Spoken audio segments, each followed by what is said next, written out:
সফলদের সফলতার কথা শুনতে পারলে তারা ব্যর্থ হয়েছে তাদের সেই ব্যর্থতার গানগুলা কেন আমরা দায়ভার নিব না বা কেন আমরা শুনতে পারবো না। সো এইচএসসি 24 ব্যাচ, তোমরা যারা সেকেন্ড টাইম পরীক্ষা দিয়েছিলে, তোমাদের স্বপ্ন ছিল যে আমি আরেকটা সুযোগ দিব জীবনে, আমি আরেকটা সুযোগ দিয়ে দেখতে চাই যে আমি সেকেন্ড টাইম দিয়ে পাবলিক ফিরে নিতে পারি কি না। হয়তো বা কোনো একটা কারণে তোমার সেই স্বপ্নটা পূরণ হয়নি। হতে পারে আমাদের কোনো কমতি ছিল, হতে পারে তোমার ভাগ্যে এটা ছিল না। তুমি হয়তো বা দিন রাত জেকে বা তুমি দিন রাত অক্লান্ত পরিশ্রম করে চেষ্টা করেছিলে যে একটু দেখি না কি হয়। হয়তো বা সৃষ্টিকর্তা তোমার ভাগ্যে এটাই লিখে রেখেছে। হয়তো বা তুমি এখন মনে করছো যে আমি হয়তো বা শেষ, আমার দ্বারা কিছু হবে না, আমি হয়তো বা সারা জীবন বাবা মার ব্যর্থ সন্তান হিসেবেই রয়ে যাব। বাট কখনো এরকমটা মনে করবে না, মনে করবা Allah is the best planner. So তোমার জন্য যেটা রেখেছে সেটাই মঙ্গল, তার মাঝে মঙ্গল রয়ে গিয়েছে। 24 ব্যাচ, তোমরা কী পরিমাণ কষ্ট করেছো বা পরিশ্রম করেছো একমাত্র তুমিই বুঝবে। অনেক সময় নিজের বাবা মা বুঝতে চায় না। সো আমি এই ভিডিওটা আমাদের গার্ডিয়ান যারা আছেন তাদের উদ্দেশ্য কথা বলবো এবং আমাদের স্টুডেন্ট যারা আছেন তাদের উদ্দেশ্য কথা বলবো। আচ্ছা, তো ধরো 24 ব্যাচ, তুমি হয়তো বা স্বামী ভ্রমণ করছো যে আমি হয়তো বা লস্ট, বা হচ্ছে আমি হয়তো বা আমার লাকটা ফেভার করে নাই, অনেক বেশি পরিশ্রম করেছি আমার লাক ফেভার করে নাই। হয়তো বা হচ্ছে আমি এখানে একদম মনে করছো যে আমি সাময়িকভাবে ফেল, আমার দ্বারা আর কোনো উঠে দাঁড়ানো সম্ভব না। হয়তো তুমি এরকম ভাবছো যে আমার দ্বারা পাবলিকিয়ান হওয়ার বা পাবলিক ইউনিভার্সিটির স্বপ্নটা শেষ, তো আমি এখন কি করতে পারি বা আমি এখন কি করব। আচ্ছা, প্রথম কথা হচ্ছে তুমি ধরো তোমার কিছুই হয় নাই, তোমার এগুলা কিছুই হয় নাই, তুমি হচ্ছে হেরে গিয়েছো, তুমি হয়তো বা ফেল হয়েছো, তোমার হয়তো বা লাক সাপোর্ট করা নাই, তোমার হয়তো বা পাবলিকিয়ান হওয়ার স্বপ্নটা হয় নাই। বাট তোমার হাতে যে অপশনগুলো রয়ে গিয়েছে, তুমি জাস্ট একটু এটা নিয়ে চিন্তা করো না, যা চলে গিয়েছে চলেই গিয়েছে, বাট কিছু অপশন তো অবশ্যই এখন রয়ে গিয়েছে। তুমি সেটা নিয়েই ভাবো না। তুমি যেখানে আছো, তুমি যে অবস্থানে আছো, তুমি যেই বনে আছো, তুমি সেই বনে বাঘ হয়ে দেখাও না। ধরলাম কথার কথা তুমি কোনো পাবলিক ইউনিভার্সিটির চান্স পাও নাই, ধরলাম তুমি একটা জাতীয় বিশ্ববিদ্যালয়ের আন্ডারে পড়তেছো, তুমি হয়তো বা ঢাকিবি আন্ডারে পড়তেছো, তুমি হয়তো প্রাইভেট ইউনিভার্সিটি পড়তেছো, বাট তুমি যদি সেখান থেকে স্কিলফুল হও, তুমি যদি সেখান থেকেই নিজের সময়টা এবং যে সুযোগটা আছে কাজে লাগাও, হ্যাঁ তুমি পারবে।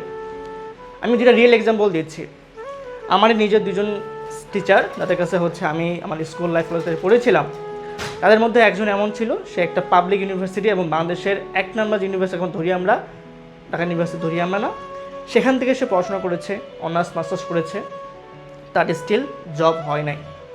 আমার আরেকজন টিচার, সে হচ্ছে ঢাকা কলেজ থেকে অনার্স মাস্টার্স কমপ্লিট করেছে, বাট সে একজন বিসিএস ক্যাডার।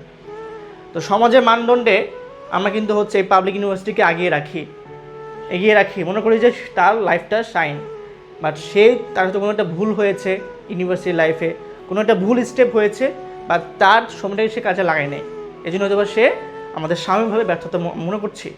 আরেকজন, সে যেখানেই ছিল না কেন, তার ইনস্টিটিউশন কোনো ফ্যাক্টর না, বাট সে তার সময়টাকে কাজে লাগিয়েছে, সে যে জব সেক্টরের জন্য যা লাগতো সে সেটা কাজে লাগিয়েছে।